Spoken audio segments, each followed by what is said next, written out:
Some engineers earn a good salary. A few earn millions.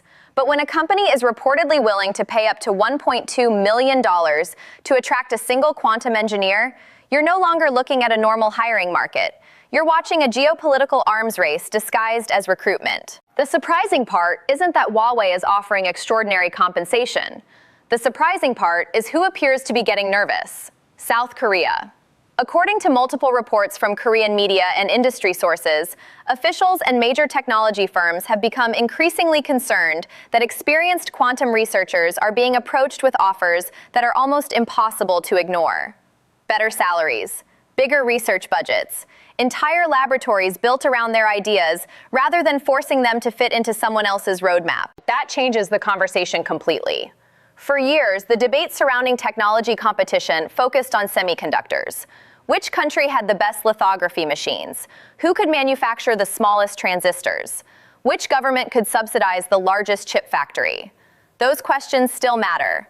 But quantum computing introduces a different bottleneck altogether. Machines can be built. Factories can be expanded. Money can construct research campuses.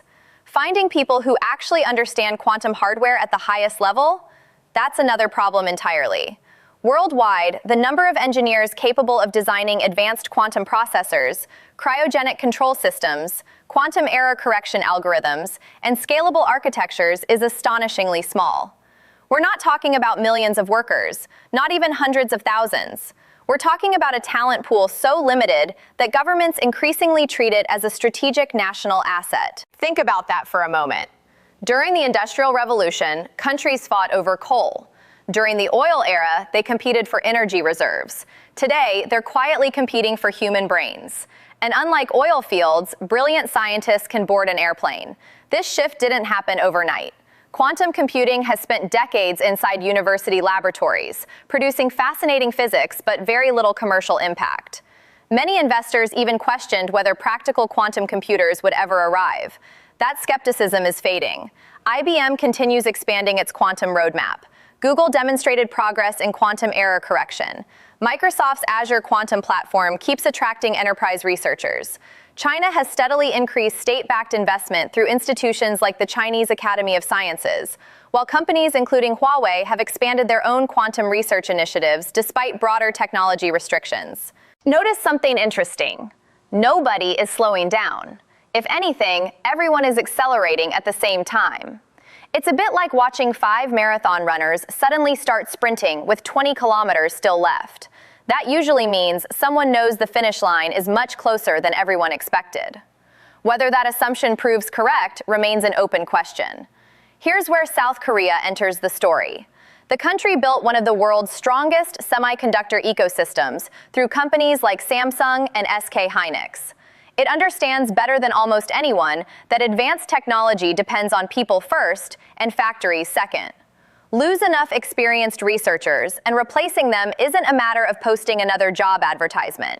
Training someone to become a world-class quantum physicist or quantum systems engineer can easily take 15 or 20 years.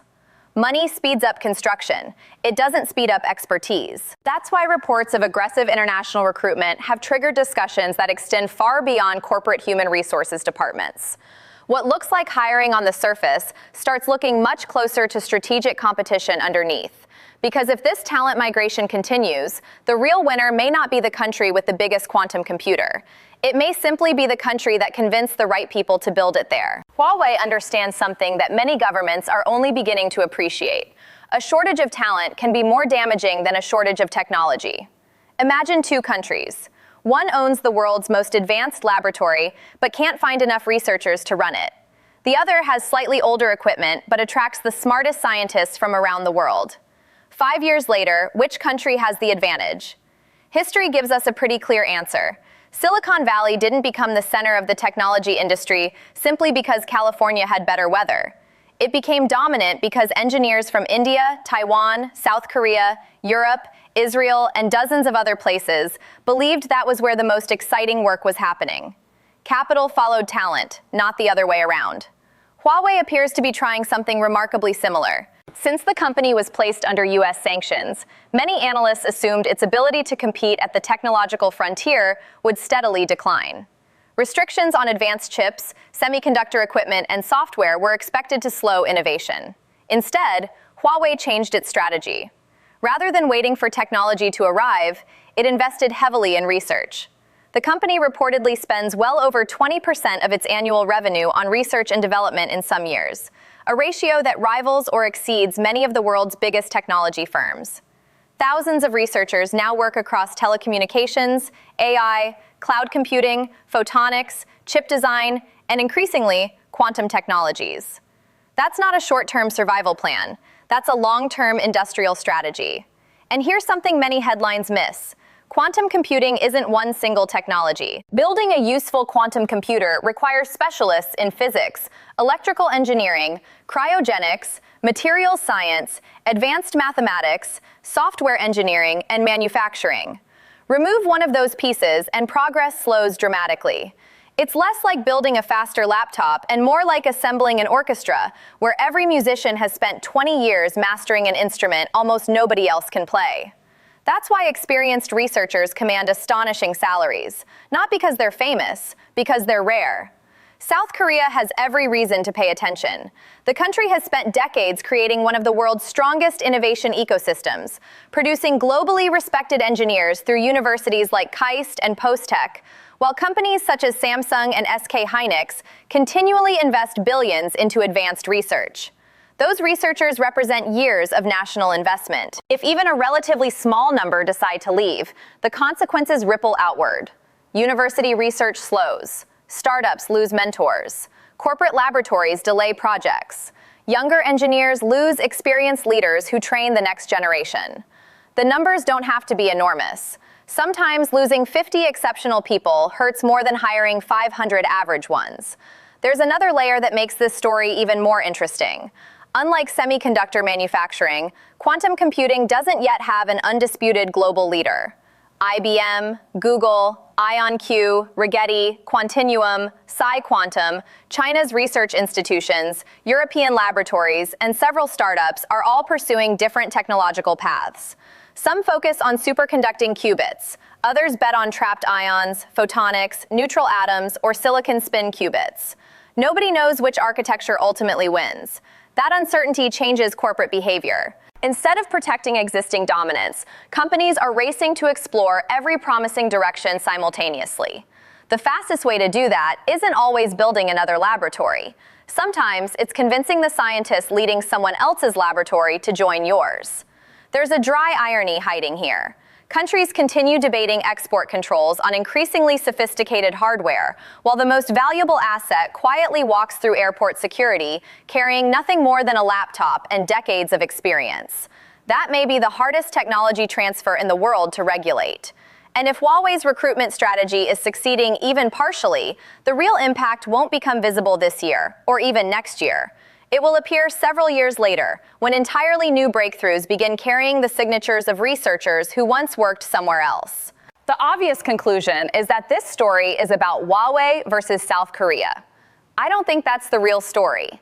The real story is that the world's technology race is quietly shifting from hardware competition to human competition.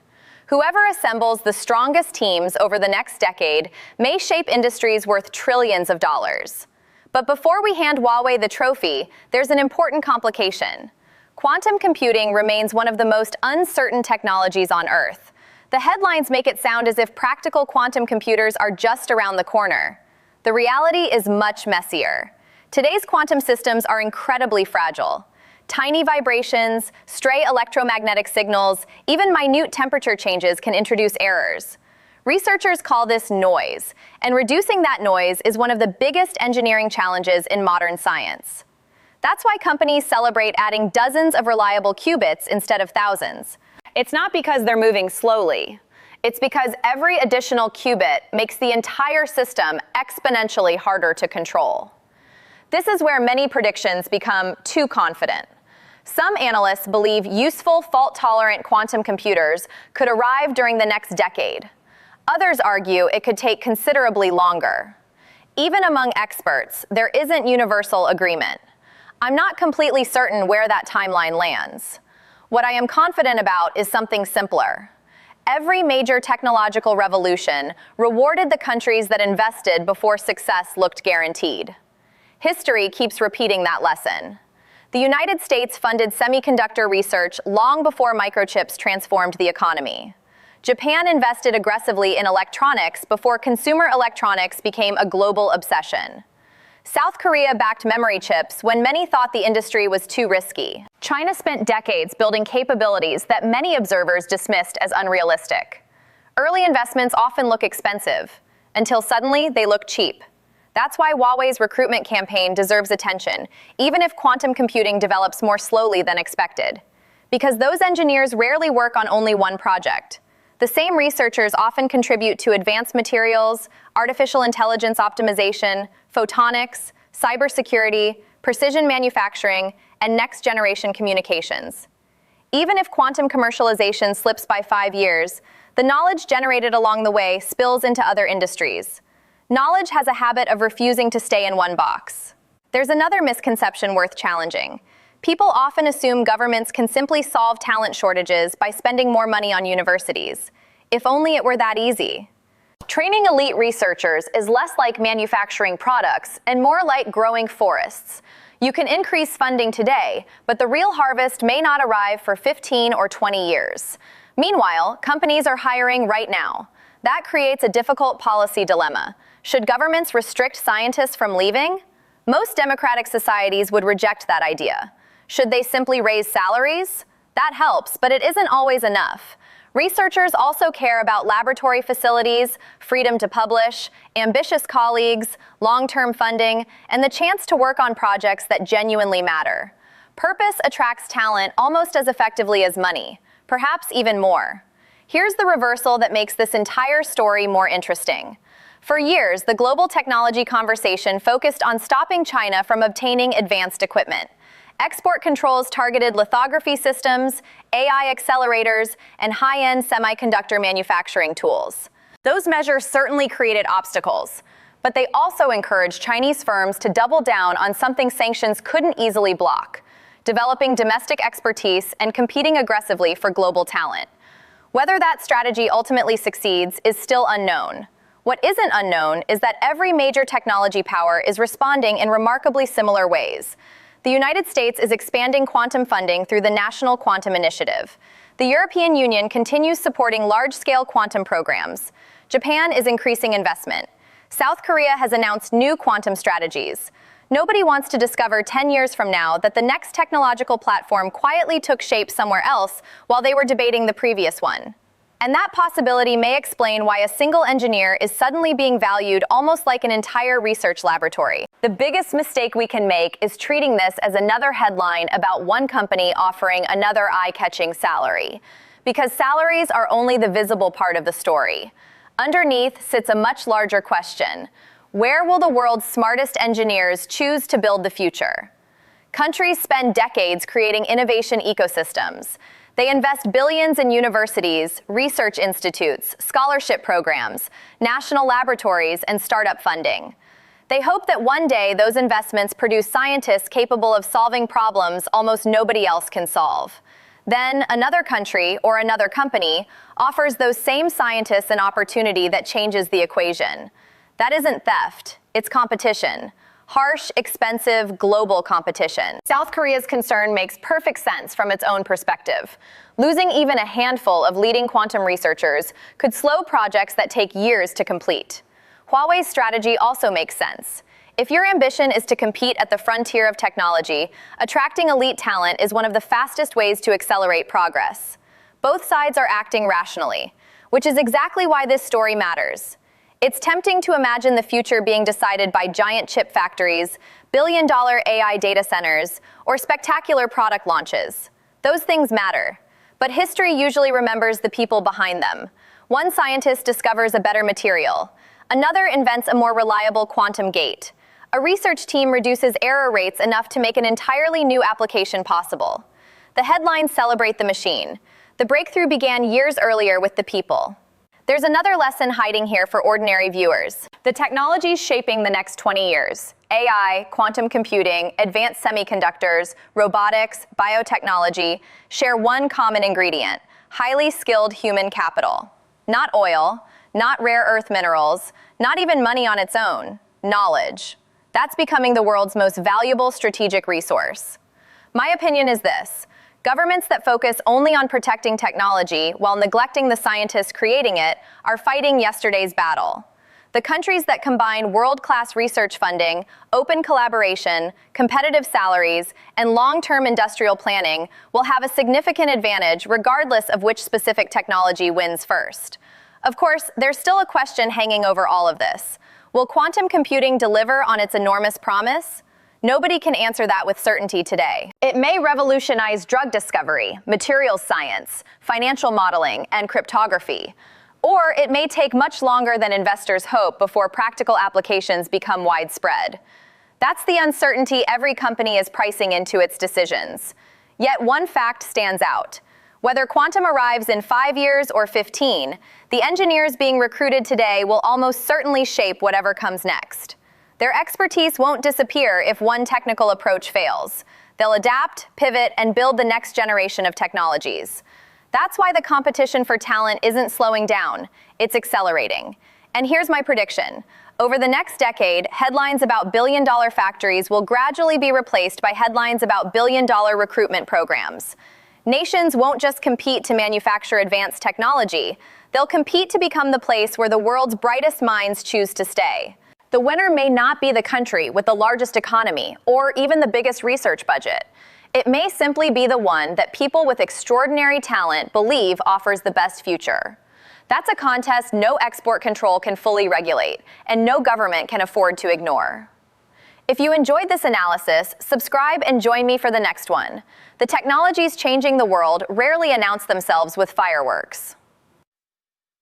Sometimes they begin with a job offer that almost sounds too unbelievable to be true.